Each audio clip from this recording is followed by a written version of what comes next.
So, as I was telling, that the first two cantos are the prelude to Srimad Bhagavatam. Right? So, the first canto, the important subject matter which is spoken is the Adhikar Tattva. So, the Adhikar or the qualification of hearer and qualification of speaker. Right? So, there are three different hearers and speakers overall in first canto. So the lower to the higher, like Shaunakadi rishis were the aspirants of Swarga earlier, and as they heard from Romaharshana and then Sut Goswami, and then from Sut Goswami Bhagavatam, they gradually changed their intentions. So Shaunak Rishi and Sut Goswami. And so this is one level. Other level is Ved Vyas and Narada Muni. So Ved Vyas was dissatisfied as a pastime. To Bhagavatam can come, Bhagavatam can be compiled. And then the highest and the foremost is Parikshit and Shukdev Goswami. So these are different hearers and different speakers. So the first canto establishes the Adhikar Tattva of the hearer of Srimad Bhagavatam. Whosoever you are, but if you approach a right authority, one can reach the perfection. Just as Shaunakadi rishis earlier were aspirants of another thing like Swarga, etc. But gradually by association, they become spiritually inclined and devotionally inclined and then pure devotionally inclined by association of Suta Goswami. Right? So that's the main important point of the first canto. And we see the powerful hearers, like there are so many wonderful prayers by the mothers in first canto. Prayers or expressions like Mother Kunti or the Dwarkavasi ladies or the Mathuravasi ladies as well. Right? So how they are able to offer such wonderful prayers filled with devotion and Siddhanta, both. Because as Srila Radha Govind Maharaj says, because they would hear the Harikatha from the sages which would visit. Right? And we know Rukmini also. So the point I'm making is that, and their renunciation is also told in terms of Pandavas retiring, the Bhishma Pitamahas, the devotion. So their knowledge and renunciation is also exhibited in so many chapters of first canto. So Adhikar Tattva. So that we enter the Bhagavatam with proper understanding of what is the qualification and what I should aspire for. Then the second canto, having entered the college, then we want to know what we should be doing. So that is the second canto. So second canto, the predominant subject matter is sadhan tattva. What should be the process which should be practiced? So sadhan tattva means the bhakti is the highest sadhana, is established in the first four chapters. If you see the first four chapters, you will see that. And then that bhakti is characterized by Navavidha Bhakti, and it is more specified by saying that Shravanam is important. So that's how the second canto flows. And there are verses like the people whose ears are not hearing, they are like snake holes. The people whose heads are not going, who's like a big turban which will drown a person, etc. So, and towards the further chapters, the importance is given to Shravanam of Harikatha and even Sushti Leela as well. Right? So that's the subject matter of second canto. That is Sadhan Tattva is pure devotional service. Akama Sarva Kama, Moksha Kama Udara. Whatever desires you have, or you don't have any desire, or you have desire of moksha, to practice Tivra Bhakti to attain that. And the highest is pure devotional service. So that is very beautifully established by Srila Sukadeva Goswami. And then towards the end, the two like the specs to see the Bhagavatam are given in the last two chapters. That is, the ninth chapter is what? What is the essential aspect of ninth chapter? Can someone say? What is there in second canto, ninth chapter? No, to why?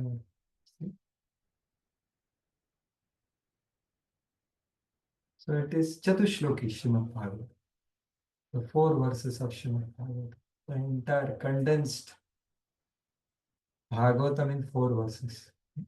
So that is the subject matter of the ninth chapter. And you will see that those four verses are elaborated in three chapters, Brahma and Narada Samvada as well. So the content of Bhagavatam in essence is given. That is ninth chapter, that is one side. And second part is the 10th chapter. Now what is the 10th chapter? Just now I just quoted that verse at the very beginning. So what is there in the 10th chapter? There are 10 topics of Srimad Bhagavatam. Atha, Sarga, Visargasya, Sthanam, Poshanam. So I request all the devotees, if they can switch on the video, then give your darshan to other Vaishnavas. It will be inspiring and encouraging all of us to do the service of hearing or speaking, whatever is. So please do the needful. It will be wonderful for everyone. So these are the two important. These are the specs which are given at the end of prelude.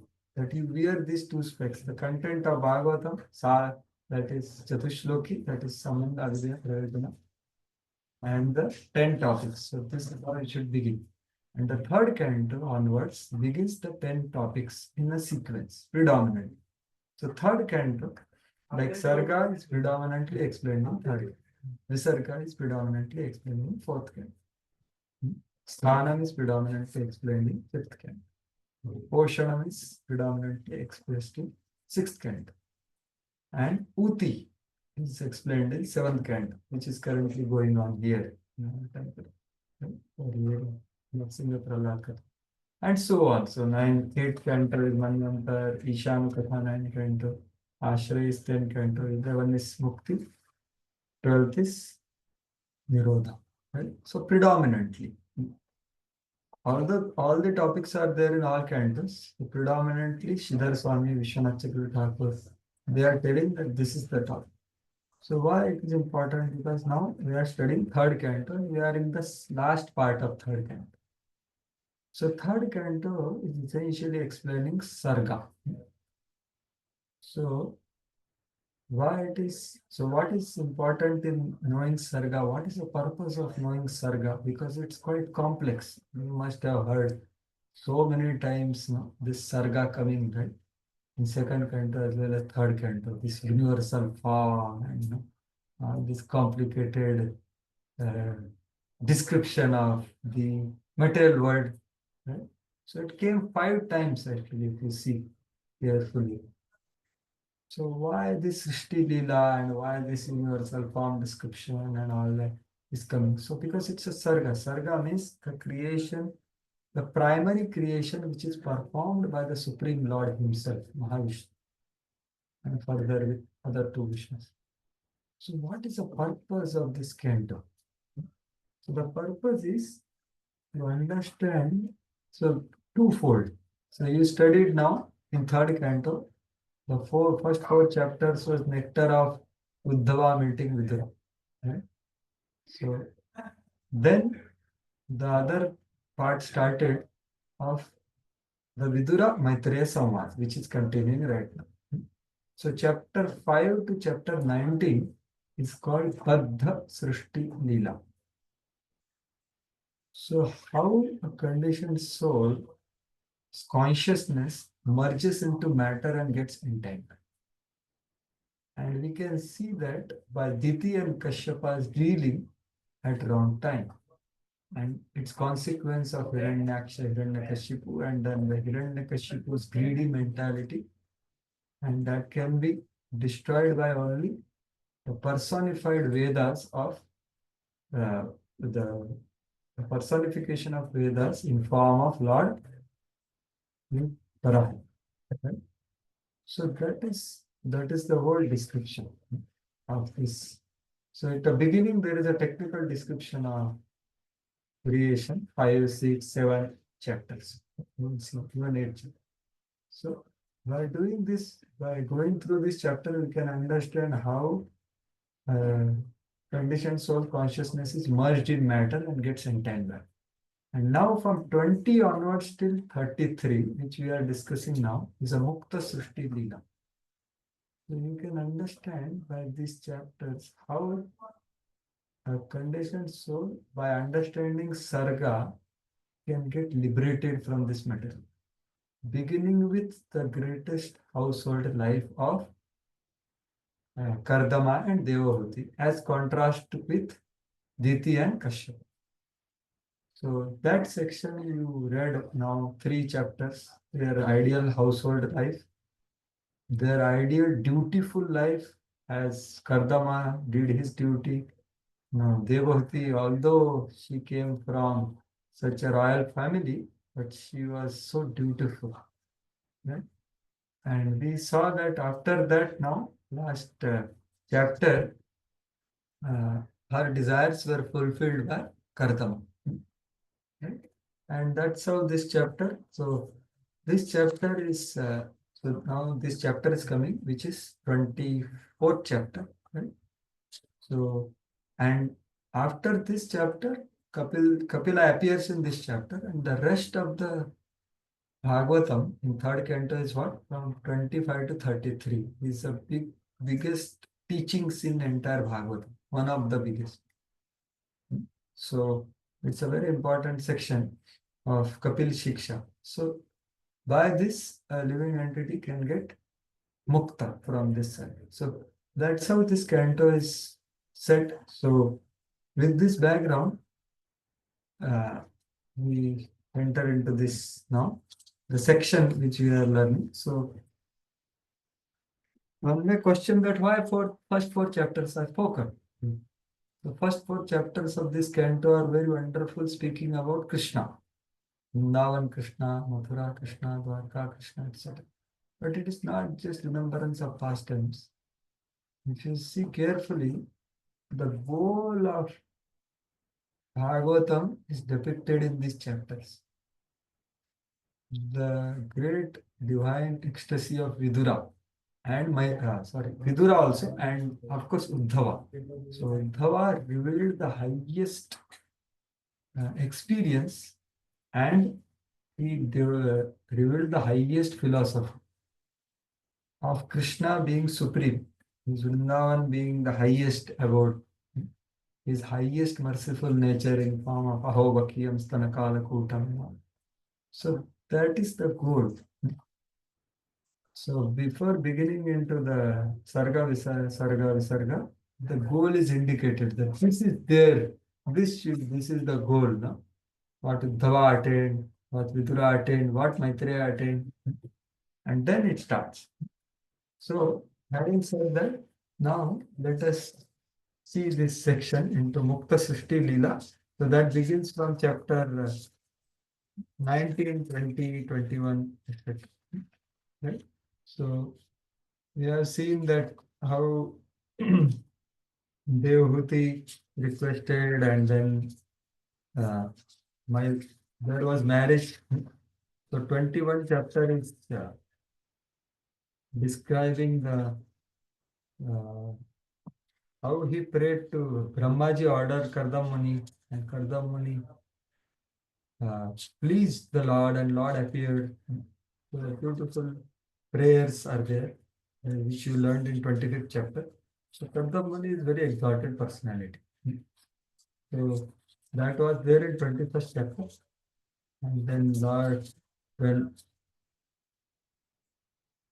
then further story goes on, like how Prabhupada has titled them. Let us see.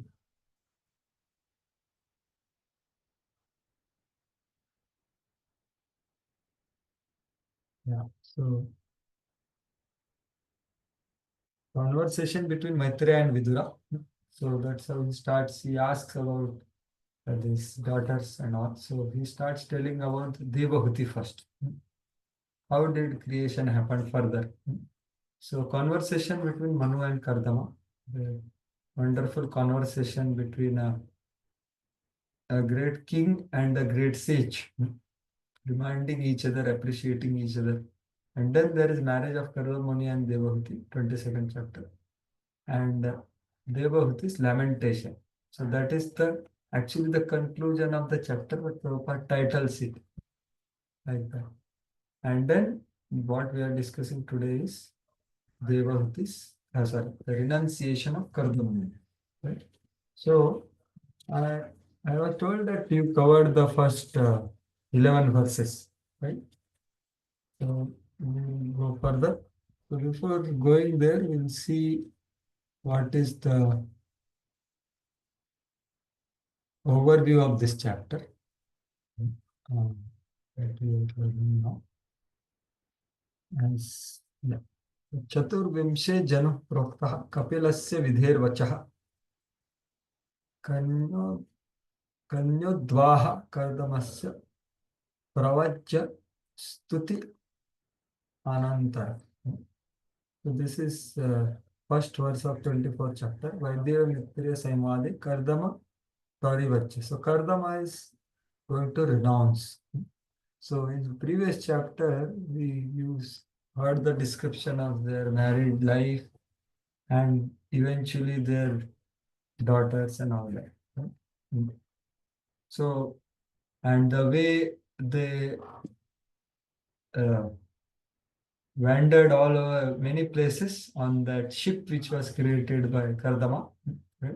So now in this chapter is going to renounce, right? Because he was just fulfilling the desires of his wife and he was executing the order of his authority, Brahmaji. He was completely detached. So what are topics in this chapter? So this is what is given. So what the author says is, this chapter, the 24th chapter describes birth of Kapila. Janahu proktah Kapilas. Kapilasya Jan. The words of Brahma. So Brahma, Vidher Vachaha. So Brahma also speaks. The marriage of Kardama's daughters. Kanyo Dvaha. Kardamasya. Kardamasya Kanya Udvaha. Udvaha means bringing near to husband. So marriage of Kardama's daughters, and then Pravrajya Stuti Anantara. Kardama living for forest after praising the Lord. So Lord appeared in his house, he offers prayers and praises to the Lord and leaves with his permission. Right? So these are the sections in this chapter, one by one. So first 11 verses we have discussed. About the, I think, all this thing, the first part.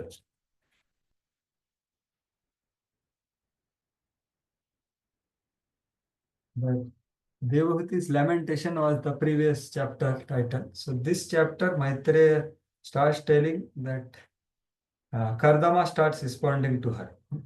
And he is very encouraging and very comforting her by replying, my dear faultless wife, do not lament. Although you said that I could not take your association, I didn't know your highest position. I was absorbed in sense gratification. Like that devotee says.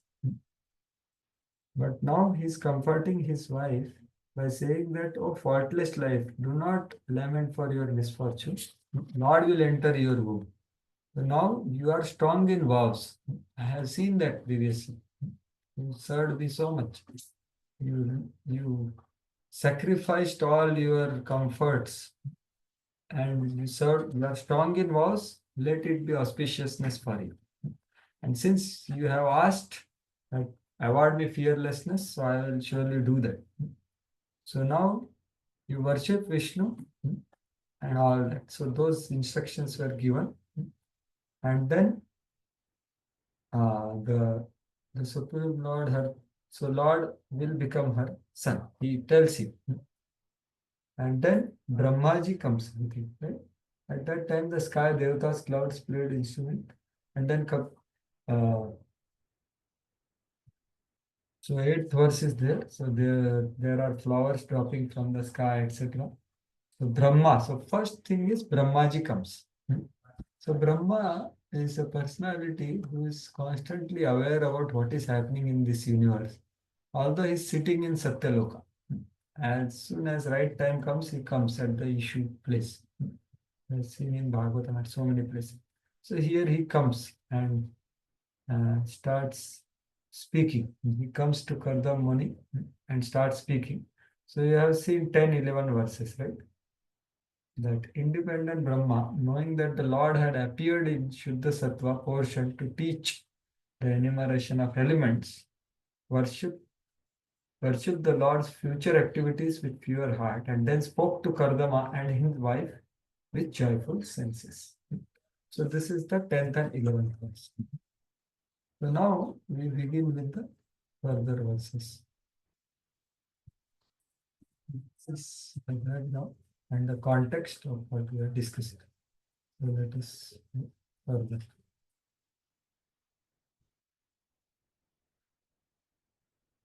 Yeah.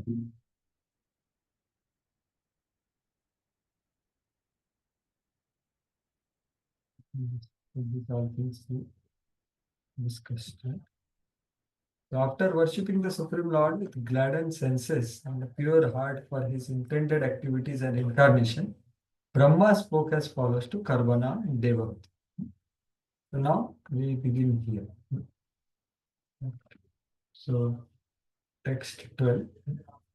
So I request devotees to read the translation, and I will show this document, which is nothing but folio along with the commentary of Srila Vishwanath Chakravarti Thakur. So you can see that there are some highlights and etc. If it helps.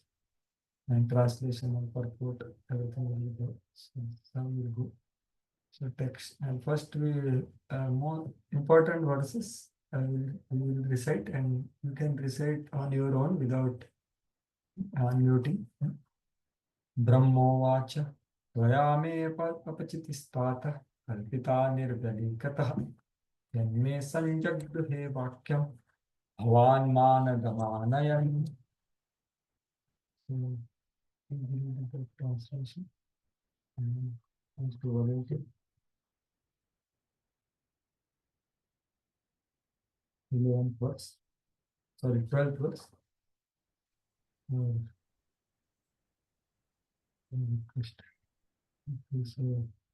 Lord Brahma said, My dear son Kardama, since you have completed accepted my instructions without duplicity, showing them proper respect, you have worshipped me properly. Whatever instructions you took from me, you have carried out, and thereby you have honored me.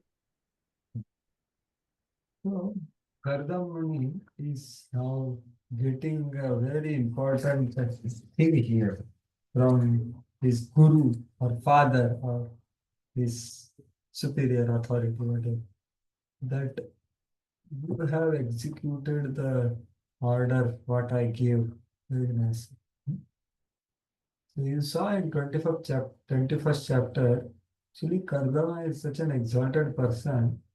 He, in a sense, he was not looking for to enter into this arena of wanting a wife, and but Brahmaji wanted to increase the progeny as his seva. So he instructed him. So on his instruction, Kardama took on head and he prayed to the Supreme Lord. Let's see, I am like materialist and I am like a bull and I want a cow, suitable cow by which I can produce offsprings and practice bhakti. So he executed the orders and he went through the entire thing, and now the Lord is going to appear. So that time Babaji is very happy with him. You have worshipped me, very well. My hey Tata, very affectionate address to Kardama. Tata is my child. Oh son. And Manada, other address is Oh, Manada. Manada means one who knows how to give respect. Or sage who gives respect. Manada. Hey, Manada. One who offers honors to others. Amanena, Manadena, we say. Like Manada. So, how he is Manada? Why Brahma is saying here Manada? Because त्वया कल निर्व्यलीकतः कल्पिता मैं वाक्यम संजगृहे निर्व्यलीकतः कल्पिता means what my instructions me vakyam sanjagruhe, that is the first thing, completely accepted the instruction, not selectively accepted the instructions which you like and which other instructions which you don't like. So you didn't do that. You completely accepted the instructions. That is sanjagruhe. Samyak rutena grahani. You accepted the instructions. So sometimes we accept selective instructions, which we like, we take it, which we don't like, we neglect, or we half-heartedly do, or we do say for the doing. No, you didn't do that. You completely accepted. And then what is the effect of that? You executed them, accomplished, kalpita. So you accepted, executed, and accomplished.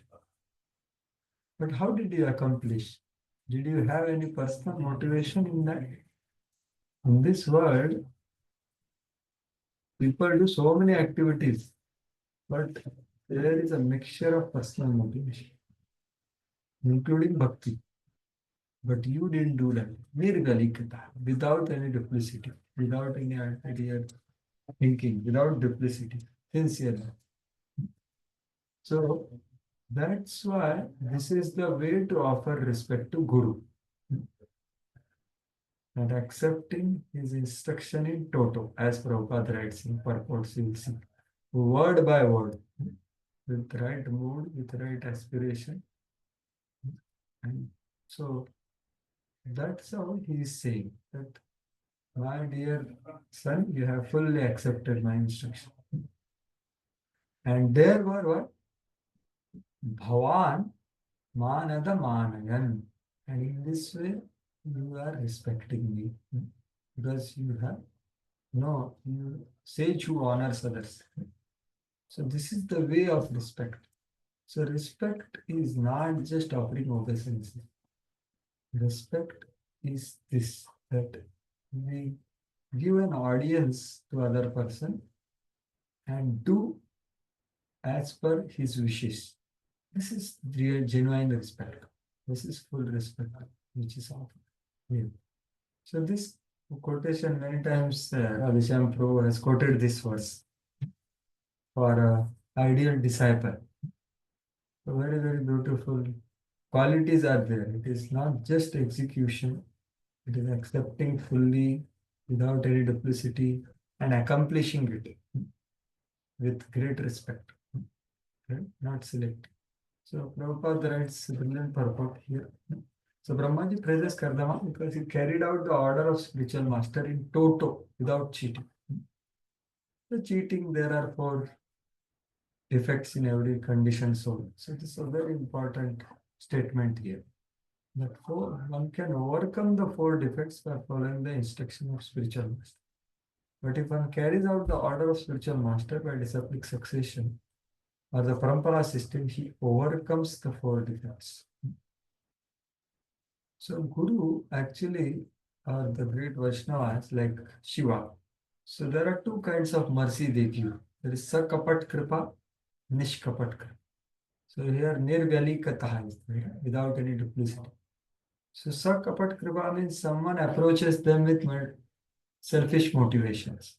Or to take selfie, to be very gross with spiritual master, or he wants a garland or so they will give him garland but not mercy.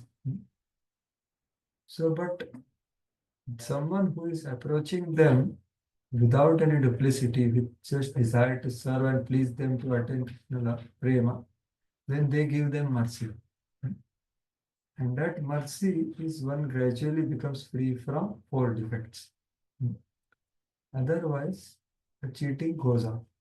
And the whole world is, as per Bhakti Siddhanta Saraswati, it is world of cheaters and the cheated, that's all. So, at least as as Srila Prabhupada said to disciples, quoted by Pujya Radhanath Swami Maharaj, that we should accept that our Guru Maharaj has not come to cheat. So we should accept it with full heart, with words, whatever they are saying. So then that is only hope of going beyond these four defects. And so, and the greatest cheating is actually doership, which person has very deep rooted. I can do, I know, etc. So therefore, knowledge received from bona fide spiritual master is not cheating. Right? Any knowledge which is manufactured by conditioned soul is cheating only. So that's why, as we are all Bhakti Vaibhav students, we might be teaching also or preaching. So we must be repeating the words of our spiritual master, Guru Sadhu Shastri. If we are not doing that, we are cheating people. As simple as that. If you are speaking something from our own, so to say, reflection, that is cheating. That's what any knowledge which is manufactured by conditioned soul is cheating only. So that's the thing. So to honor the spiritual master means carry out his instruction word for word. So, as one senior devotee said, that for a sincere devotee, a general instruction of spiritual master becomes specific instruction for him. So that's the thing. Word for word means in toto, in full, not selective, not half-hearted, not officially. Right? So that's the thing which is mentioned in this verse. And now he glorifies further a principle. While glorifying him, he is enumerating the principle. एतावत्येव शुश्रूषा कार्यापितरिपुत्रकैः गाढम् इति अनुमन्येत गौरवेण गुरोर्वचः.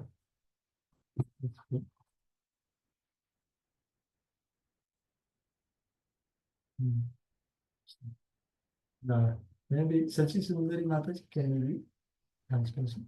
Yes, Guruji. Sons ought to render service to their father exactly to this extent. One should obey the command of his father or spiritual master with due deference, saying, "Yes, sir." So here he's telling the same principle in more depth. Just as you did, you just accepted it. You didn't say that, see, I'm so happy, absorbed in my bhajan. Why you are asking me to get married and produce children? I will get entangled. The same case with Priyavrat Maharaj also in 5th canto. So Priyavrat Maharaj was supported by Narad Muni, whereas Swayambhu Manu wanted him to enter into Grihastha ashram because there was a need for seva. So then Brahmaji comes, the same Brahma. And then Priyavrat also said, yes, sir. Right? So the ideal disciple, he will say immediately, yes, sir, because he has faith on the order of Guru. Although his intelligence and mind will not able to fully accept it or will not able to execute it. But he has faith that since Guru is telling, there is empowerment in it. There is protection in it. So same is the case. We remember that pastime of Srila Prabhupada for Chaitanya Charitamrita Marathon. So the devotees were on the Venice Beach morning walk where Prabhupada said to them, Rameshwar Prabhu and other devotees, produce the Chaitanya Charitamrita all volumes in 2 months. Then the devotees headed by Rameshwar Prabhu and others, they said, it is impossible. And then Prabhupada said, impossible word is in Fool's Dictionary. But they were so surrendered. The moment Prabhupada said this, they didn't go further for morning walk. They stopped there and went back to plan. And they discussed with Prabhupada. And now we have Chaitanya Charitamrita. So they all had a very exclusive experience of transcendence in those 2 months where they dedicated their life like anything. So yes, sir. So they, although they didn't say yes in the first thing, but as soon as Prabhupada said so, they did that. And they all got a great experience. Like Devamrit Maharaj also shares that, which anyone who participated in that got special mercy. So that's what Prabhupada says. Son or disciple should accept the words of spiritual master and father without hesitation. So there might be hesitation. So one may want to do arguments that, oh, it's not possible, etc. It's impractical. The ground reality is different, etc. So here it is said, no, it should be accepted without argument. Yes, there should be no instance in which the disciple or son says, this is not correct, I cannot carry it out. When he says that, he is fallen. So it's a very heavy words by Prabhupada, easier said than done. So, but this is the principle. So, in any case, the order of father or order of spiritual master must be carried out without hesitation. Immediate yes.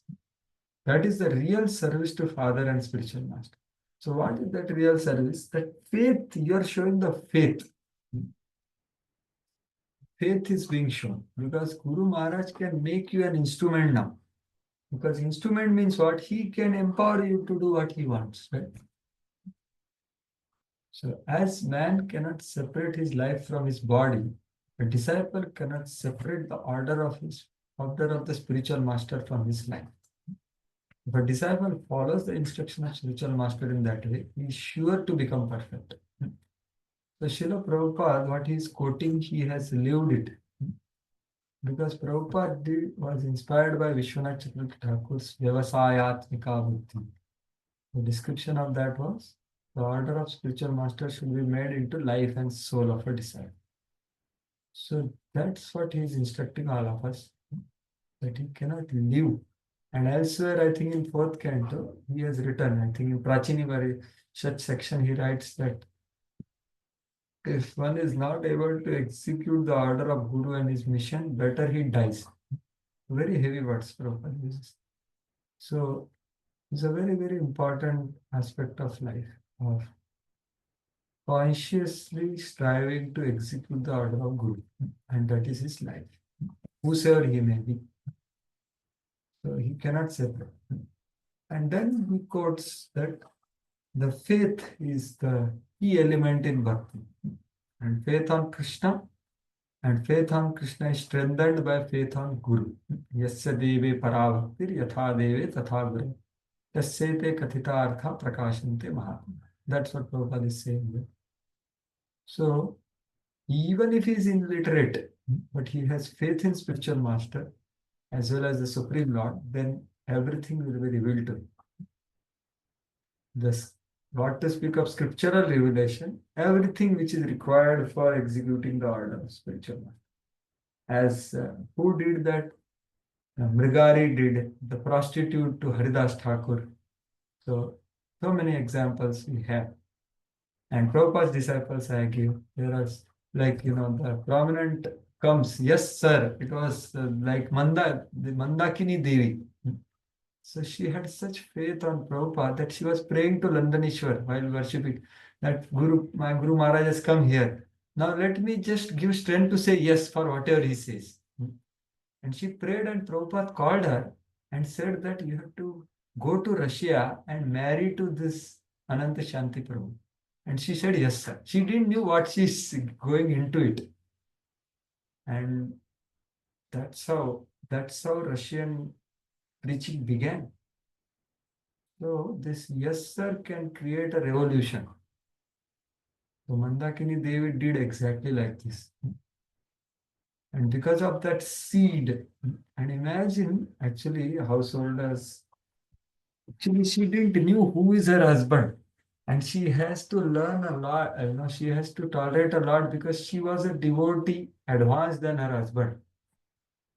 So you know better than me how it will be, and they have to preach. They just don't have to just manage and balance their material life and spiritual life, etc. So, but that's what it is. The power of yes, sir, guided them all throughout, and they did miracles and profound preaching, profound execution of Srila Prabhupada's desires. So that is the key, the most important element of practice of pure devotional services. Sticking our life with the order of spiritual master. That's what is principle told by Brahmaji here. Now he is talking to Himaduhatarah Satyas Tavavatsa Sumadhyama Sargameva Sargametam Prabhavai Swair Brahma Nishanti Ankadha. Yes, Sachin Prabhu, can you please translate?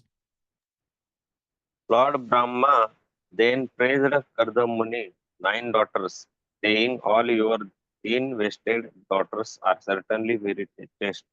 I am sure they will increase this creation by their own descendants in various ways. So Brahmaji had a mission which was instructed to him by Lord. So he is coming to that. So now progeny will increase properly the way I anticipated. So I am very sure you have done your job very wonderfully by creating the daughters. So that's how he is saying. So that's what Prabhupada explains. So Sumadhyama directly means the thin-waisted beauty of woman. So that's what Prabhupada is saying here. A good daughter of a beautiful woman. So this word comes in Bhagavatam many places. Lord Krishna also speaks to the gopis. Oh, Sumadhyama, etc. So going further. Atastam rishi mukhyebhyo yathaशीலம் yatharuchih atmajah paridehadya vitrisnihi yasho bhuvi. Yeah, Yashika Mataji, can you please read?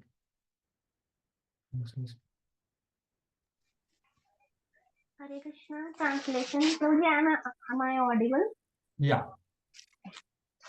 Translation by Srila Prabhupada. Therefore, today, please give away your daughters to the foremost of the sages with due regard for the girls' temperaments and likings, and thereby spread your fame all over the universe.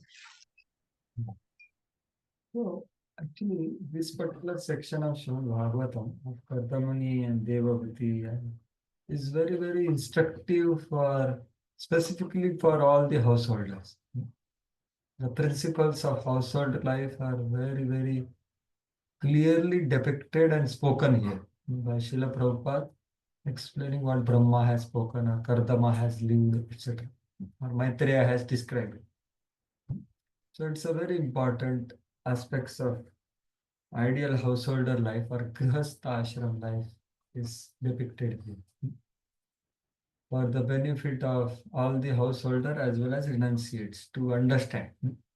There is nothing like, Bhagavatam for brahmacharis or Bhagavatam for grihastha. Bhagavatam was for everyone. Sukdev Goswami spoke entire Bhagavatam for everyone. Right? To understand the entire proper system of the Lord and how we progress to the highest goal of Krishna consciousness. So in this particular verse, the important point which Prabhupada elaborates a lot is the proper compatibility in marriage. Yatha Shilam Yatha Ruchi. Hey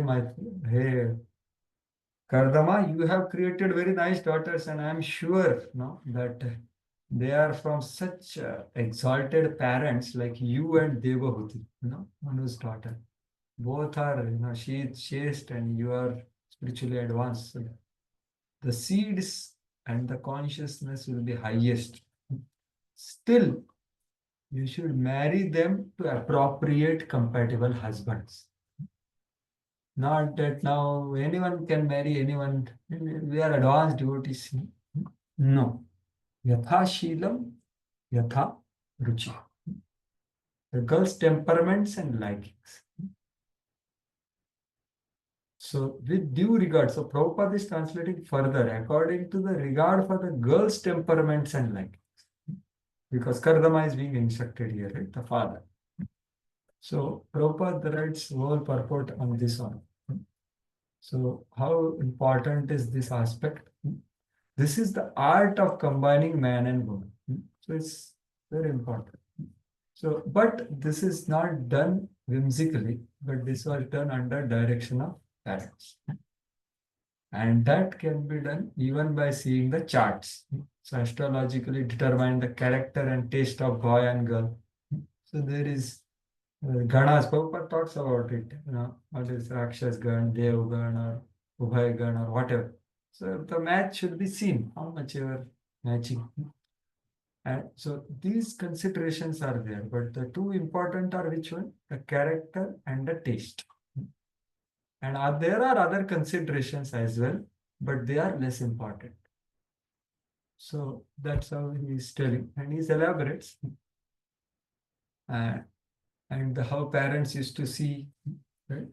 So all these things. So that's why this is a very, very important aspect. After the Garbhadan, Sanskar, after the people get children, so children should be married properly, like this. Then there can be happy life, as Prabhupada says. Prabhupada says even 40 years ago this was done. Boy and girl's marriage. So we have to do the needful, what is possible in current society. Current society, if we tell children that you cannot see the girl, that much surrender may not be there. So that's not an issue. The point is the principle has to be followed, strive to be followed as close as possible by seeing the compatibility. So compatibility is a very, very important aspect of the marriage. So that's what is told here. So this is about the two ganas, no? The demoniac quality, divine and all. Right? So then it can be happy. Then they will be happy, he said.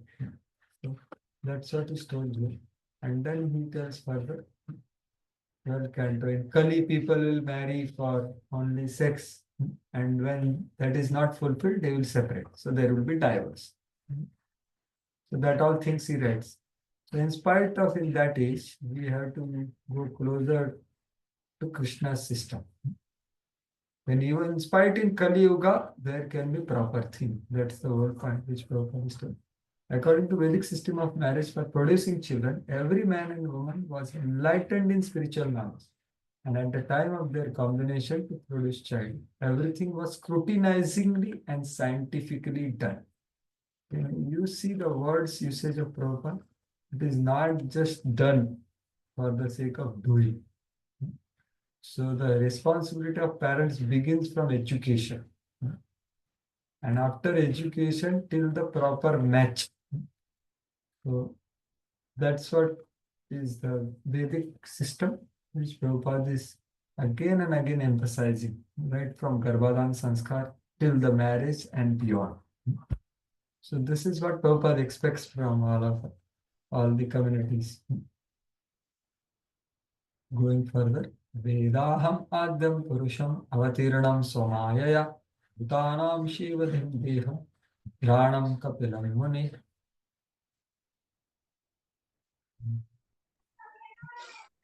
O Yes. Kardama. Okay, you can read one more.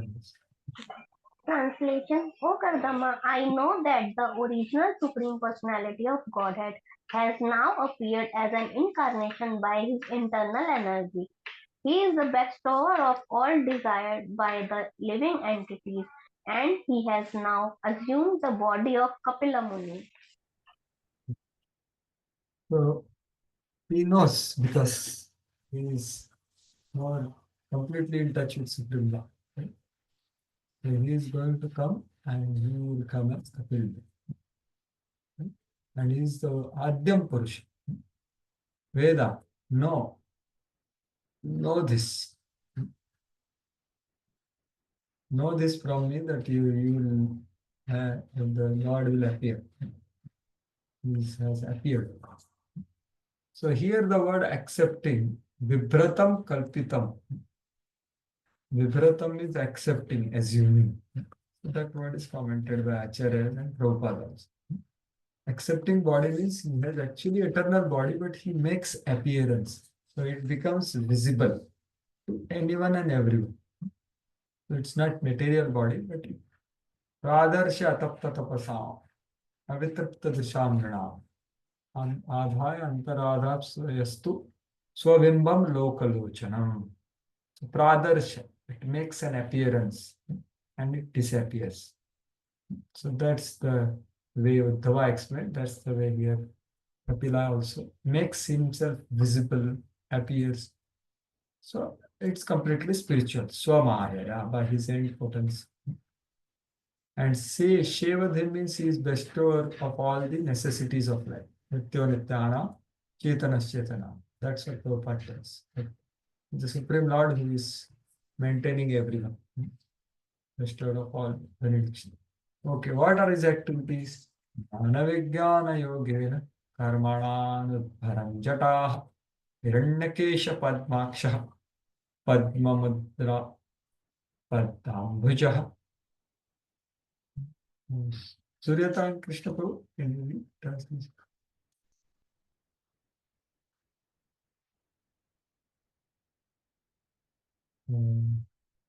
Braj Hari Prabhu, can you read the translation?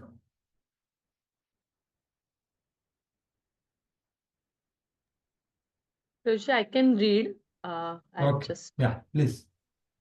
Okay. So, by mystic yoga and practical application of knowledge from the scriptures, Kapil Muni, who is characterized by his golden hair, his eyes just like lotus petals, and his lotus feet, which bear the marks of lotus flowers, will uproot the deep rooted desire for work in this material world. Yeah. What will be his activities are being explained here. And the important part, apart from his beauty and his form, is that Jnana Vijnana Yogena Karmanam Dharanjata.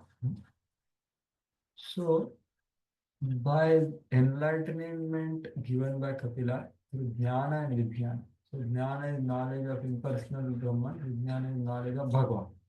That is one of them. So, by that yoga, he will uproot the deep rooted desire of fruitive work in this world.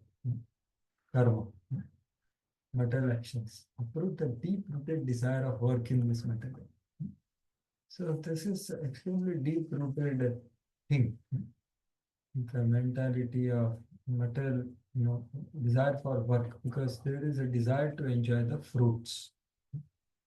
There is a doership in it. There is bhoktrutva or kartrutva or both. So it's extremely deep-rooted tendency, but he will come and uproot it. That's what is being said here.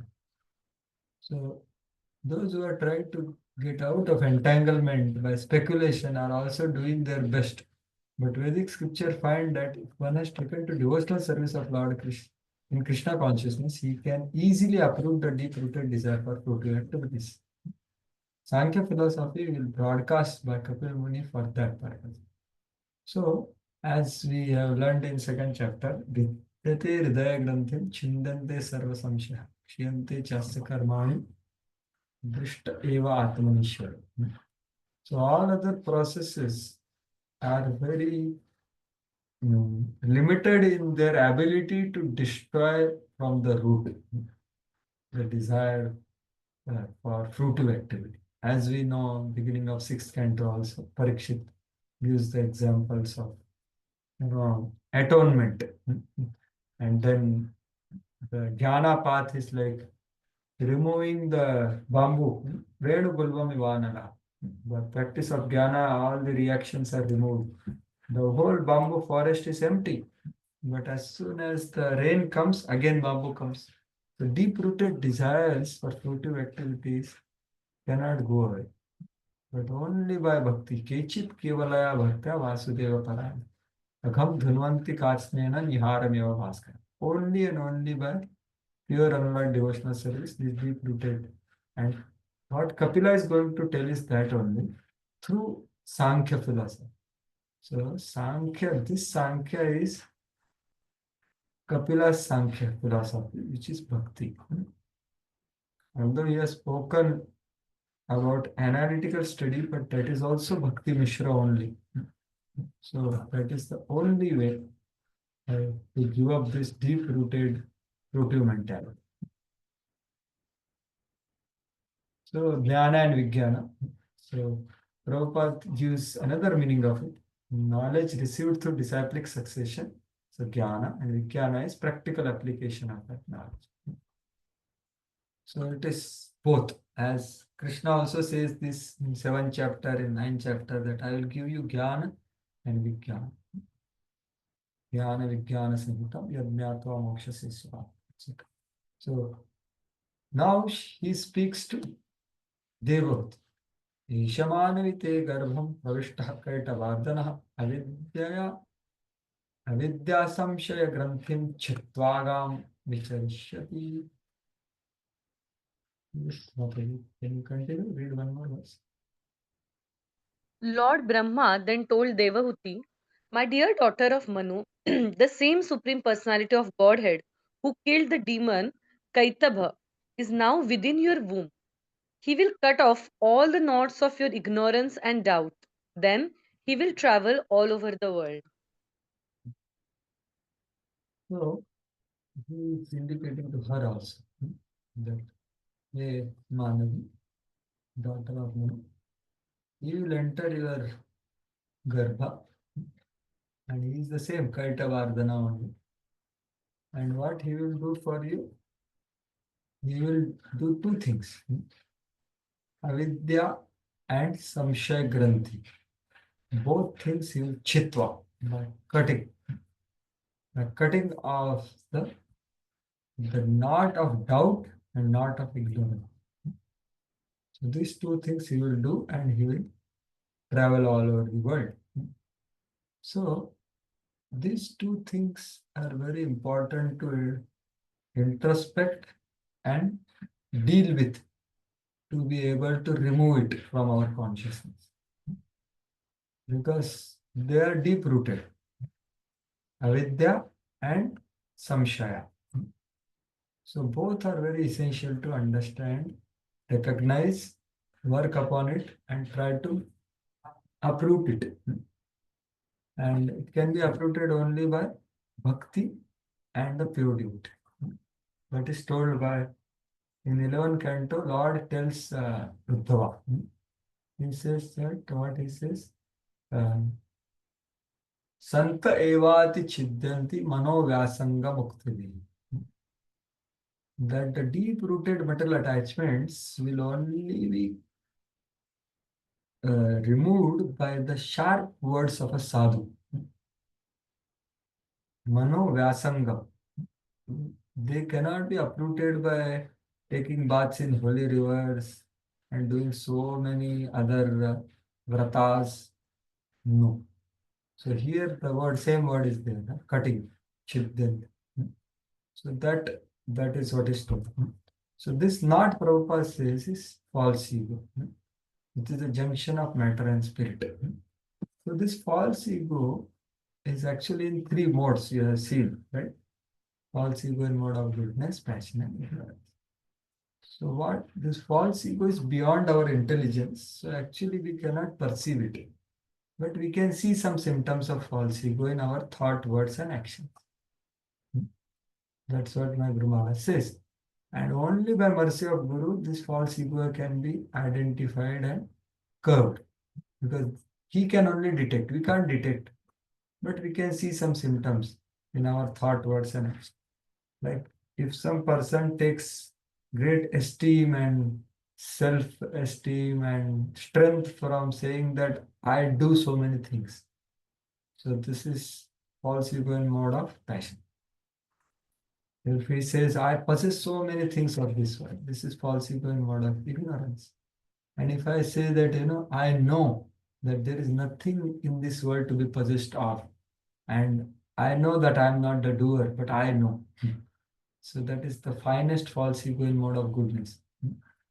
So this, and anyone who takes the joy and self-esteem, satisfaction in these kinds of feelings and talks and praises, then he is affected by this ahankara, not. So that is very deep rooted, right? So that can be, that will be destroyed by serving spiritual master. And the second part, Prabhupada says, is about samshaya. So this is also a very essential aspect of progressing bhakti, because we are approaching Vrindavan Krishna, whose activities are very, very complicated for many to understand. So one can have samshaya about Krishna's personality and incarnations activities and Krishna's activities, Krishna's dealings, Krishna's responses in some particular. So this doubts are the dangerous like demons. As Prabhupada says in Bhagavad Gita, demons of doubt. Hey Madhusudana, you are killer of demons like Madhu. Please kill the demon of doubt. So real knowledge is expounded in Bhagavad Gita. Just become Krishna conscious, just worship Krishna and become a devotee of Krishna. This is real knowledge. Anyone who follows that system becomes perfect without a doubt. So what is important here is to have faith on it. That okay, if I stick to this process, if I understand this process properly and stick to it sincerely, then I will attain perfection without a doubt.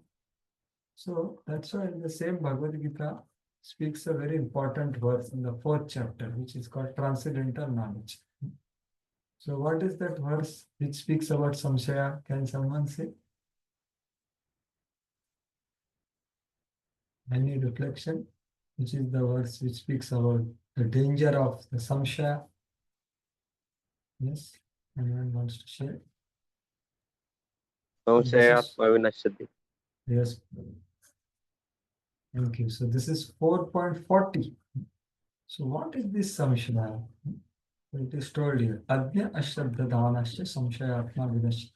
Nayam lokostina paro na sukham samshaya. There are 3 categories of people. There is ignorant person like animal, and there is another 2 category. So what is the another 2 category? You see here very clearly. The person Adnya is like animal, he will perish. But what is the second category? He knows the scripture but does not believe the scripture. So this is the second category, Ashraddha. And the third category is he has faith in scripture, he knows the scripture, but he is afflicted with a doubt whether he can attain the goal. The process is very nice. I understood it, I preach it, I believe it, but will I attain perfection? This doubt is the most miserable person, according to Krishna. So the third person is especially criticized among these 3.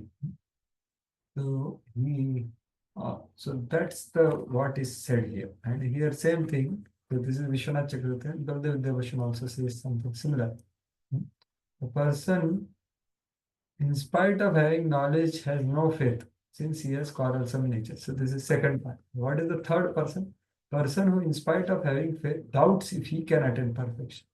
That person is destroyed. So it's very important to actually understand that we have to remove our samshayas from right sources. Otherwise, samshayas will grow and they will eat us up like a demon. So that's the thing. So Kapila is telling that your doubts also will go away. Then person will have faith in spite of impure heart. He will have inspiration to sincerely practice bhakti because of his faith, implicit faith on his Guru Sadhu Shastra. That's what Prabhupada is saying here. So going further, text 90. Ayam siddha ganadhisha sankhyaachare susammatah loke kapila ityakya loke kapila ityakhyam kantam te kirti vardhanaha. Yeah, now Shiromani Radhika Devi. Hare Krishna. Hare Krishna. Your son will be the head of all the perfect souls. He will be approved by the Acharya, expert in disseminating real knowledge, and among the people, he will be he will be celebrated by the name Kapila. As the son of Devahuti, he will increase your fame. Yeah. So you see, Prabhupada has titled his book, Teachings of Lord Kapila, son of Deva. Why?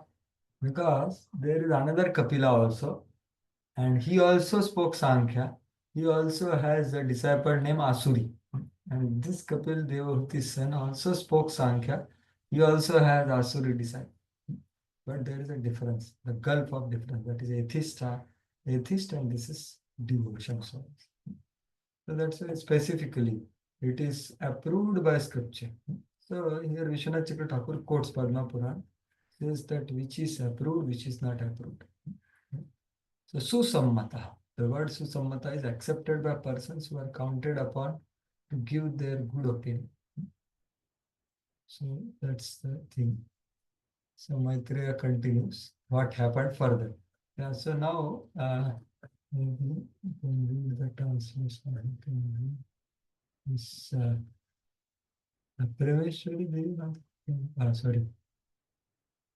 Parameshwari Mata, can you read? Is it possible? Prabhuji, I cannot read, Prabhu. I am traveling. Okay, no problem. I'm just asked. Yes, someone else can read translation. Yeah, sure. Okay, Sachi Sundari Devi. I can read. Translation. Translation. Sri Maitreya said, after thus speaking to Kardama Muni and his wife Devahuti, Lord Brahma, the creator of the universe, who is also known as Hamsa, went back to the highest of the three planetary systems on his swan carrier with the four Kumaras and Narada. But it seems that four Kumaras Narada also were accompanying him. Because he went back with him on Hamsa carrier. So they also had come. But actually they are brahmacharis. So they didn't wait for the marriage. That's what Prabhupada says in the purport. They came there and they went. So Brahma never travels alone. He always is with him. He came to Priyavrat, he came with all the people like Shiva, Vedas and all. So here also he is doing that, Brahma. So Prabhupada writes elaborately about that only. But why they left, because they are Naistika Brahmacharis. So they were not get married, so they left. Yeah. Further translation.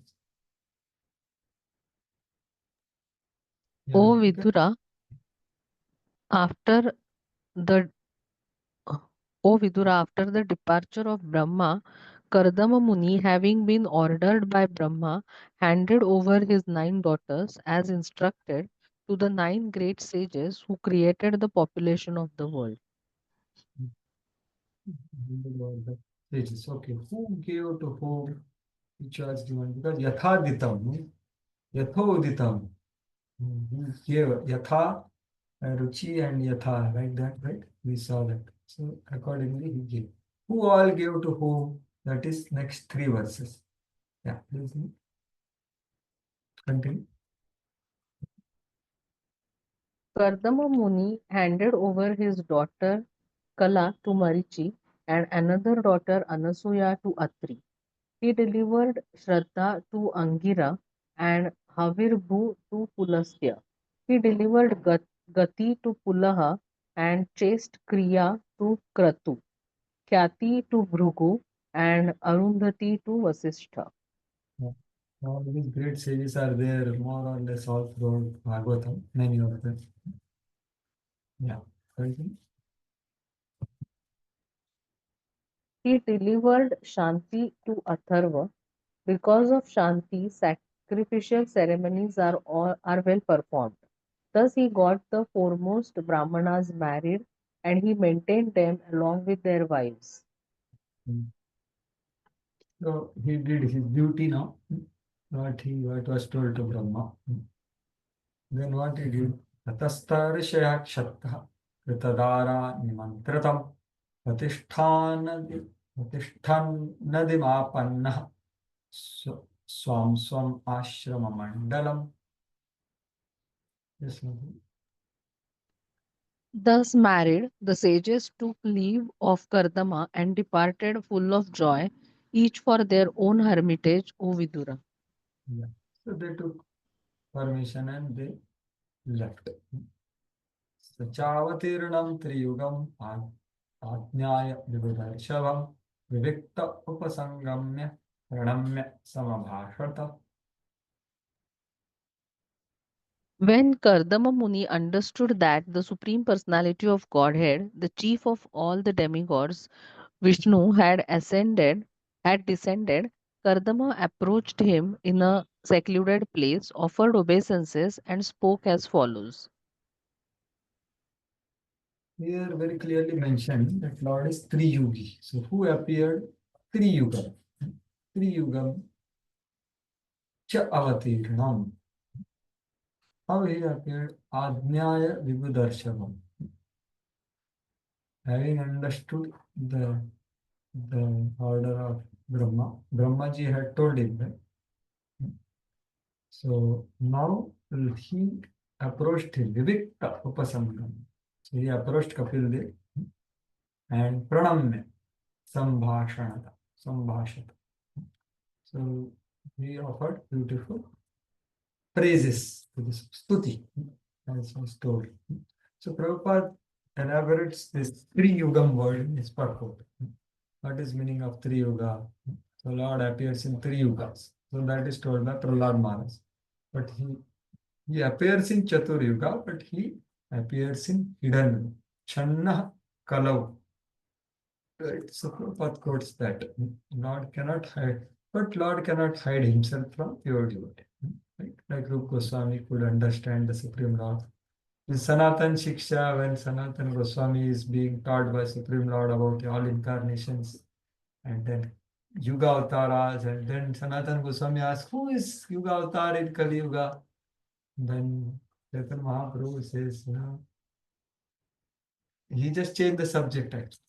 So a pure devotee Lord cannot hide in front of pure devotee, even in Kali Yuga also. So Lord appeared at Chaitanya Mahaprabhu. And the three yuga had different meanings. Three yuga means having six opulences or three pairs of opulences. Right? So that is also one meaning. Other meaning is Lord Vishnu directly. Right? So like that. So pair of divine attributes like Bhagavan. So now the prayers begin or stuti begins of say Kardamuni. So there was one stuti which you learned in 21st chapter. Very beautiful prayers of Kardamuni. And now he is offering to Kapil Dev. So, as I was telling, the 10 topics of Srimad Bhagavatam, and there is a particular methodology to understand Bhagavatam, right?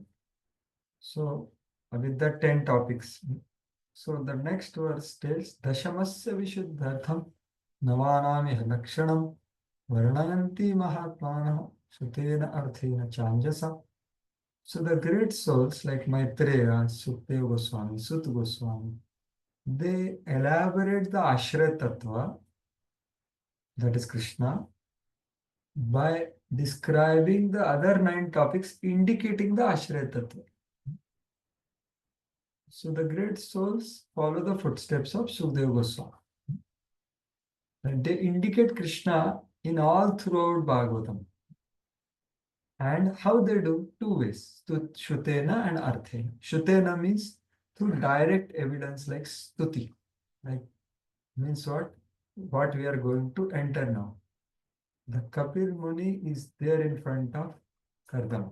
And then Kardama is speaking. So this is direct evidence of Ashraya. And the indirect Arthena. Arthena means by the stories. The import of story is Ashraya Tattva. Like Prachini Barahishat and Narad Muni. Elaborate story is told. So the whole purpose of that story is to take shelter of Krishna. So that is another way. So the most powerful way is Shrutena. That is the prayers. So prayers are the heart of Srimad Bhagavatam, and prayers are the most confidential part of Srimad Bhagavatam. So that's what now we are going to discuss. So Stuti. So Kardam Muni is going to begin his prayers now from 27 onwards, as said in the previous verse. So that's why you see elaborate purports are written for that, right? Many of the verses. So we'll begin that. So this is the first verse of his prayers. I think it is there three. So 27 till 34, I think. Right? 35 is Lord speaking. The Lord replies. So 34. So 27 to 34 are his prayers. So Krishna will surely cover these prayers. Let us see. Aho papacchamananam niraye sweramangalaihi kalena bhuyasanunam prasa prasidan tiha devata. Yes, Shubha Lakshmi Mother, can you translate? Kardama Muni said, "Oh, after a long time, the demigods of this universe have become pleased with the suffering souls who are in material entanglement because of their own misdeeds." Yeah. So he's saying, Aho, excitement. Oh, Aho. So in these three verses, he's telling about how the appearance of Lord is there for three kinds of people worship. So first one is about Devatas will be very happy because after a long time you have appeared. So you can see what Srila Vishwanath Chakravarti Thakur says, what is his intention in these three verses. First three verses, what he is saying. Madgruhe tad avirbhave nirubhadis tava kripaiva karanam na mai kinchit lakshanam asti iti aho iti trivi. So three verses, Kardam Muni is saying that you have appeared in my house. You are transcendental supreme personality of Godhead. You have appeared in my house because of only one cause, that is your mercy. I have nothing, no contribution or na mai kanchit lakshanam asti. Not because of anything which I have done. That's what he is saying. You have appeared. So this is what he's telling in three verses. Three verses, this is his mood. So you have come by your Tvat kripaiva, you have manifested only by your mercy only. So mercy is given to different people. So third verse, 29th verse, he will speak about himself with great humility. So that is his mood here in these three verses. So that's why he is very astonished. So you can see that similar mood is there even in the 21st chapter prayers you have seen. So he begins with such humility that you have appeared. Right? So here he is saying that, like you can see, I do not have, see, your appearance in my house is without motive is because of your mercy only. I do not have any qualities that caused it. Not that I did something, I did my devotion, then you appeared. No. This is expressed in three verses. So there are three types of people in this world. Devata worshippers, worshippers of Brahman, and worshippers of Bhagavan. So three verses are speaking about these things. So the worshippers of Devatas produce material results, and they are pleased after a long time. That's why he's saying.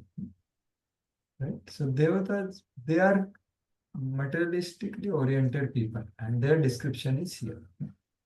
Papachamananam nirayasvairamangam. They are, due to their own misdeeds, they are engaged in sinful activities. But now they will be happy. So Prabhupada also elaborates the first part. The essence of it is that the suffering experienced by living entity is because of his desires and actions. It is not because of Lord, or it is not takes place automatically. And they are not even imposed. The sufferings are not externally imposed upon. Rather, they create their own suffering by their own acts. Avidya kam karma. Just as forest fire takes place, in the forest fire takes place automatically.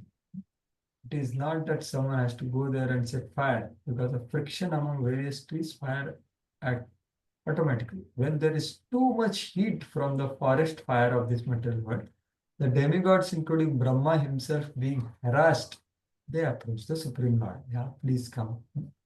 So that is the meaning. The heat of the so much heat happens by sinful activity.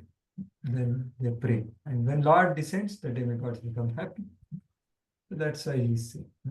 Now the second category of people who are yogis or impersonalists. बहुजन्म विपक्वेन सम्यग् योग समाधिना दृष्टुं यतन्ते यतयः शून्यागारेषु यत्पदम्. Yes, Mataji, continue. The many births, mature yogis by complete trance in yoga, endeavor in secluded places to see the lotus feet of the Supreme Personality of Godhead. Yeah. So, among the second person, that is yogis, or Gyan sequence. So, Bahujanma Vikakena, after many births, and how Sammak Yoga Samadhina, by practicing perfectly the yoga process system till Samadhi, in trance, they get opportunity to see you, Drashtum Yatanti Yatayaha, the sages. Right? Shunya Agaresh. In that too, not in public, in secluded place, they see you in their heart. But here you have appeared in my house of a householder. So you are so kind, like that. So that's the mood here. So Prabhupada takes this point, Bahujanma Vipakena, and comments about the current scenario of so-called yoga. They just do for a few hours and think that they will attain perfection. No. It takes long time and one has to go through proper process. That is number one point. Number 2 point is that Samyak Yoga Samadhi means it has to be mixed with bhakti, or rather the yoga should culminate in bhakti. Right? The complete practice of yoga means bhakti yoga. Unless one comes to the point of bhakti yoga, surrender under personality of God, yoga practice is not complete. It's a Samyak Yoga. So after yoga process complete, that time Lord appears. That is Samadhi. So it is not just Bahunam Janmanam ante, many years and many births. So Prabhupada is writing, one cannot practice. Nowadays you see so many advertisements of so many houses, they show a beautiful lady sitting on yoga, something, some person sitting peacefully. So that is not yoga. That is so-called yoga for Gopa. One cannot practice yoga in a city or a public park and declare that he has become God simply by some exchange of dollars. This is all bogus propaganda. Those who are actual yogis practice in a secluded place. So that's why the yoga process. And now he is expressing his humility here. स एव भगवानद्य हेलनं न गणय्यनः गृहेषु जातो ग्राम्याणां यः स्वानां पक्षपोषणः. Yes, Mataji, continue this one more verse. Not considering the negligence of ordinary householders like us, that very same Supreme Personality of Godhead appears in our home just to support his devotee. Yeah. So what is saying? That same Bhagavan who appears after many births in Samyak Yoga Samadhina, Saiva Bhagavan Adya today, Griheshu Jato, he has come, taken birth in my house. Wow, what kind of person I am? Gramyana. I am an ordinary householder engaged in Gramya Katha, Gramya Varta, Gramya Kriya. And more than that, Helanam na Ganayeha. I have neglected you and That also you didn't think about. So we heard in previous chapter, actually, the Devavati and Kardam Muni, they were there for a long time enjoying in the big spaceship. Right? And there is mention by Devavati that, I have forgot the Supreme Lord. Right? So, and actually, if you see Kardam Muni, the way he is trying to fulfill desires of his wife. So he expanded into 9 forms and satisfied her desires, gave her daughters, because she wanted many children. So he expanded and fulfilled the desire and just left, was about to leave. So that kind of detached Kardam Muni, and his detachment was understood by his wife, because the closest person can know who is really attached. I think very senior devotee was sharing that a devotee detachment can be known by asking the husband and wife only. So such Kardam Muni is saying here that see how Gramyanam Helanam, like that. So he's saying you have appeared in our house, but why you appeared? Yes, Swanam Paksha Poshana. You have appeared because your nature is Bhaktavatsala. Your nature is Swanam Paksha Poshana. Paksha means side. You are partial to your devotees. You support the party of devotees. So that's why you appear. Although I am not at all qualified. I am engaged in household life. So that is what is saying. We very lazy are among the third type of person. But we worship you. But your mercy is unlimited. Right? Why kripa yeva. So you are merciful to your devotees. So that is your nature. You do not consider our negligence. Have we treated, and you elevate even a shadow devotee of highest position. So he is feeling, I am not a devotee also, I am a bhaktabhas. But you support your devotee. That is your nature. So you don't go away from your nature, although we forgot like that. So the Lord is controlled by the relationship with his devotees, and he favors his devotees. That's what he is saying. So Prabhupada also says the same thing. The yellow thing is the previous verse. The devotees are affectionate toward the personality of Godhead, that although he does not appear before those who practice yoga in a secluded place, even for many, many births, he agrees to appear in a household home where devotees engaged in devotional service without material yoga practice. So they practice pure devotional service. There is no mixture. The Lord is ready to appear. The devotional service to Lord is so easy that even a householder can see the Supreme Personality of God by following the process. So the process of pure devotion is having capability of bringing the involvement of the Supreme Lord, Bhagavan, directly. And that's how he is Paksha Poshana, Swanam Bhakta Poshana. So Prabhupada is saying he is never called as Jnani Vatsal or Yogi Vatsal, but he is Bhakta Vatsal. So devotional service is so powerful, transcendental method, that it surpasses all other methods of transcendental realization.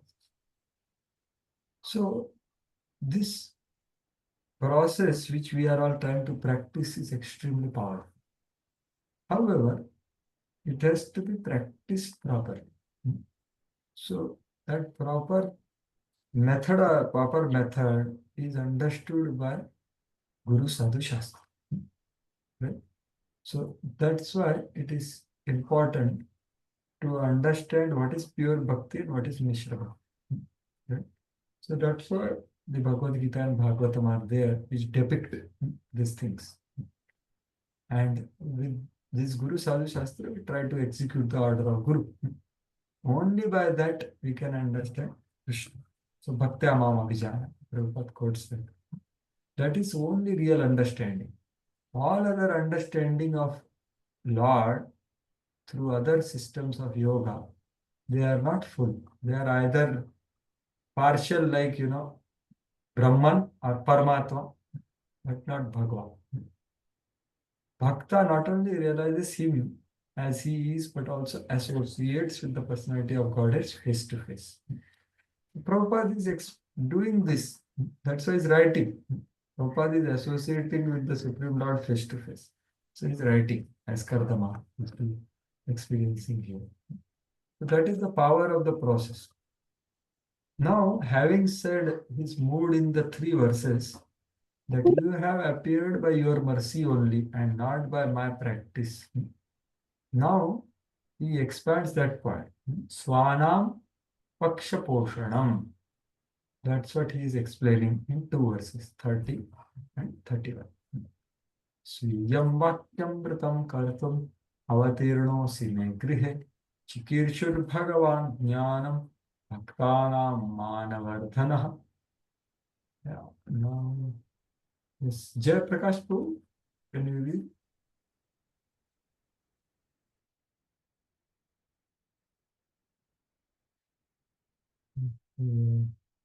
Maybe Suryakant Krishna Prabhu, can you read?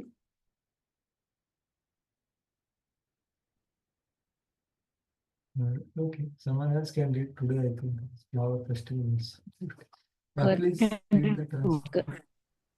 Hare Krishna. Yes. Kardam Muni said, Madhu. you, my dear Lord, who are always increasing the honor of your devotees, have descended in my home just to fulfill your word and disseminate the process of real knowledge. Yeah.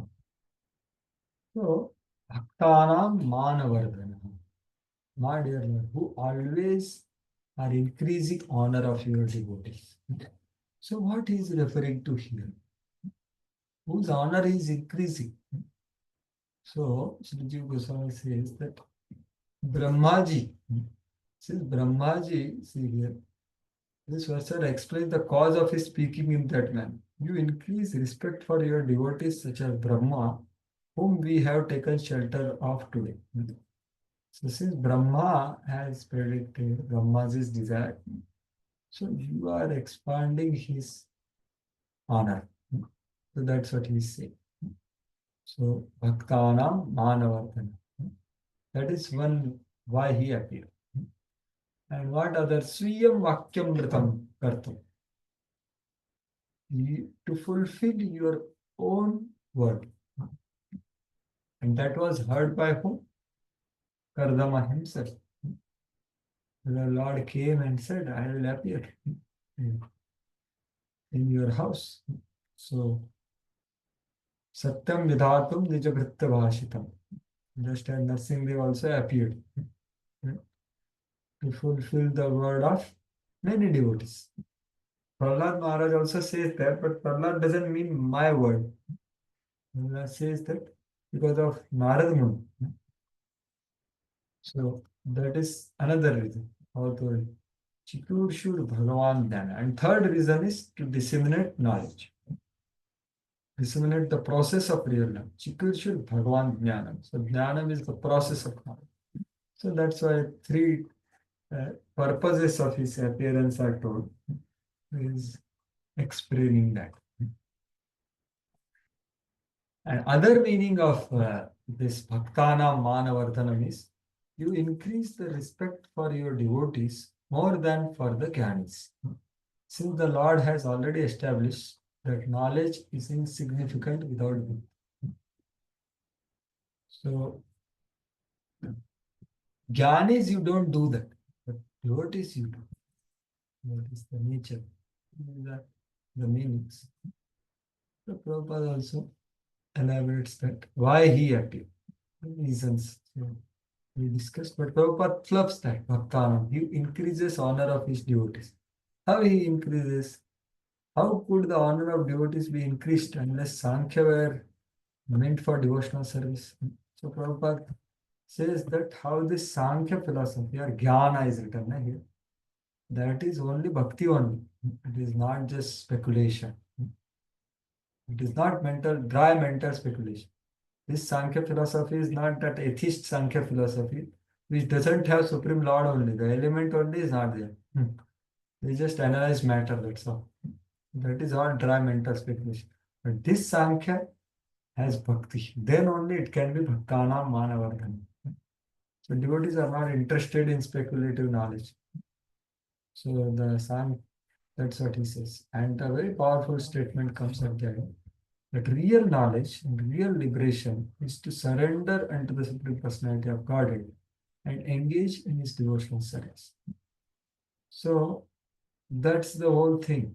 Bahunam Janmanamante Jnanamanmam Prapadyate. Surrender is the practical application of faith on the Supreme Lord. Shraddha within manifest as surrender without. Anyone who says that I have full faith on my Guru and Bhakti, but if he is not surrendered to Guru and Guru Janas, then he has no faith. And that is according to Srila Jiva Goswami. He says that Shraddha and Sharanagati are synonymous words. The only difference is Shraddha is within, surrender is without. So the quality of surrender, the extent of surrender, and the depth of surrender. And that is depicted in 6, the Sharanagati songs of Srila Bhaktivinoda Thakur. Right? So Anukulyasya Sankalpa, Pratikulyasya Varjana, Rakshishyachi iti Vishwaso, Goptutve Varnam Tatha, Atmanikshepa Karpanya Shadvida Sharanagati. Right? So that's what is the practical effect of faith. So that's what Prabhupada is saying at the end. And of course, that Sharanagati essentially means engaging in Bhakti, according to the instruction of Lord and Guru. Going further now, this verse is also saying the same thing. Tanyeva te virupani, rupani bhagavanstava, yani yani charochanti, swajananam rupinaha. Yes, continue. 29.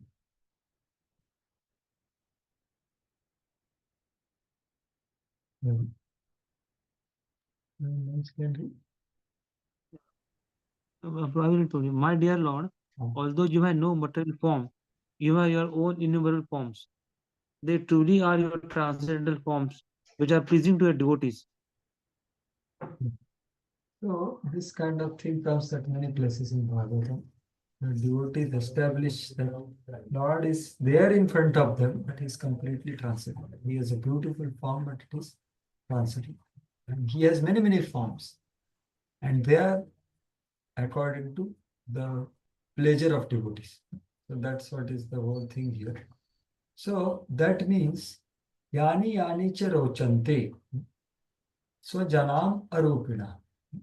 So you appear in the forms which are pleasing to your devotees. Yani Yani, that many forms. So like that Brahmaji also prays actually. Om Bhakti Bhava Paribhavitar Saroja Asya Shutekshita Pato Nananatha Punja Yadyad Dhyat Urugaya Vibhavayanti Tattad Vapu Pranase Sadanagraha. So Yadyad Dhyat Urugaya Vibhavayanti, the way they worship you, you appear in front of them in that particular form. Tattad Dhyat Urugaya Vibhavayanti Tattad Vapu Pranayasi Sananugraha. So that's what is told. So that means there are some forms which are not pleasing. What are those forms? They are like universal form or the forms which were manifested in front of Ranti Dev earlier. Right? So like that Acharya's comment. So you can see universal form is not pleasing, object of meditation for the devotee. But it is for preliminary stage of some, like Prabhupada says, second kind, the first step in God realization. But that is material, it's temporary. And Arupinaha means who has no material form. So that's what. So Prabhupada elaborates all this, and he has Ramadi Murti Shukalani, Amenupastami, so many Nana, so many forms. But they are all spiritual. That's what And Prabhupada punches on Mayavadis always. Nirvishesha Shunyavadi Paschatya Deshita. Mayavadi philosophers cannot understand these forms of Lord. And being disappointed, they say that Lord is impersonal. Right? Now, having said that in 2 verses, now what he says, he speaks about the qualities of superior forms. Speaking of the qualities of suitable forms of the Lord, which please the devotees, Karmana now describes Kapil Dev, who is there in front of him. He spoke about different avatars. Now he is telling about Kapil Dev specifically. Tvam suribhistattvabodha bhubhutsuyadha sada bhiravir sada bhivadarhanapadapitam Aishwarya Vairagya Yashovadha Avabodha Viryashya Putramaham Prapadde. Please read this one more verse.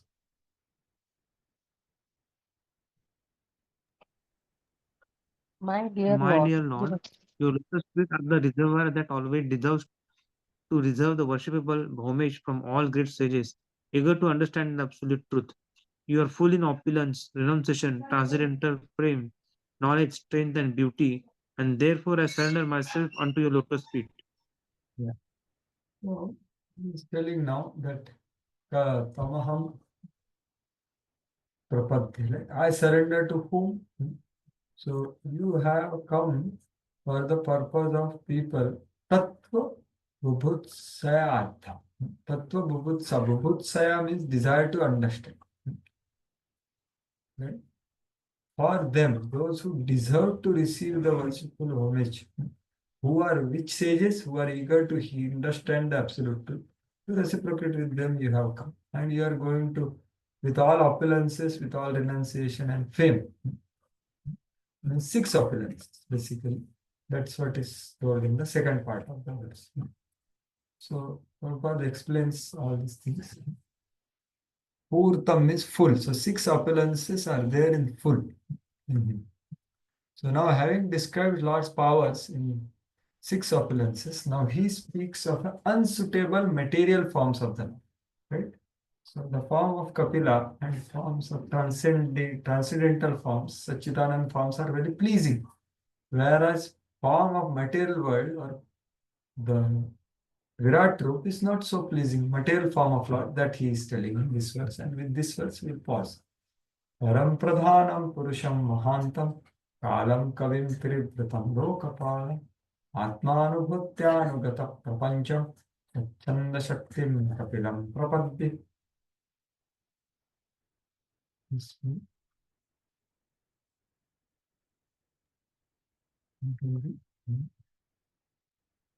I surrender unto the Supreme Personality of Godhead, descended in the form of Kapila, who is independently powerful and transcendental, who is the Supreme Person and the Lord of the sum total of matter and the element of time, who is the fully congruent maintainer of all the universes under the 3 modes of material nature, and who absorbs the material manifestations after their dissolution.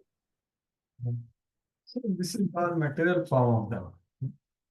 So that Kapil Dev has this form in form of material form, like Pradhanam. Pradhan is beginning, right? And Pradhan is great, Mahat Tattva and so many things, right? So all that, including Lokapalas.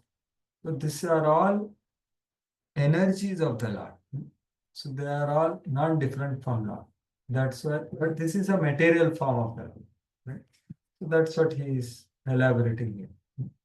So he speaks of unsuitable forms. So it is Achintya Bheda. So you have Shakti, Bahiranga Shakti, and that transforms. You don't transform. So that's why this Achintya Shakti, Shaktimayor Abhedaha. So that's what principle is told, and Prabhupada elaborates after 6 opulences. The Param word is there, no? First Param, that refers to Kapil Muni. And then he explains about Purusha Avtaras. The material world, which is moving under the spell of the 3 modes of material nature, is also his manifestation of his energy only. So we can understand that whatever we see is an interaction of the three modes of material nature. But actually, it is an interaction of Lord's energy. So it's all Lord's energy. So the point of this third canto is this only, that when we hear about and grasp what is Sarga, we are able to see this metal world and metal interaction and metal experiences and metal relationships in a proper perspective, in connection with Lord, in connection with His energy. So that's the whole purpose of this Sarga. And that's what is actually Chatushloki, second verse. What is the second verse of Chatushloki? ऋते अर्थम यत् प्रतीयत न प्रतीयत चात्मनि तद विद्यात आत्मनो मायाम यथा भासो यथा. So what is Maya? Maya is not there in object. Maya is in the perception. So that you perceive as valuable without connection to Lord is called Maya. But when we hear Bhagavatam, then we'll be able to at least theoretically see everything in connection with Krishna and remember Krishna and surrender to Krishna. Yeah. So that's what Prabhupada is saying. Whatever we see, but actually it is Lord's energies are interacting with each other. So he explains all these things, Loka Palas, but he has transcendental body, and this can be understood only by Bhakti. So now he starts requesting. So this is the ideal way of presenting his request to the Lord. So I've already extended beyond the time. So we'll pause here for today and we'll continue this in next chapter. Thank you all very much. Grantharaj Bhagavatam ki jai. Shri Prabhupada ki jai. Krishna. So in case anyone has any comments, clarification, questions, you can ask and let's can proceed with it. In case if anyone has, we can discuss further if it is there. Anyone has any question, clarification, comment?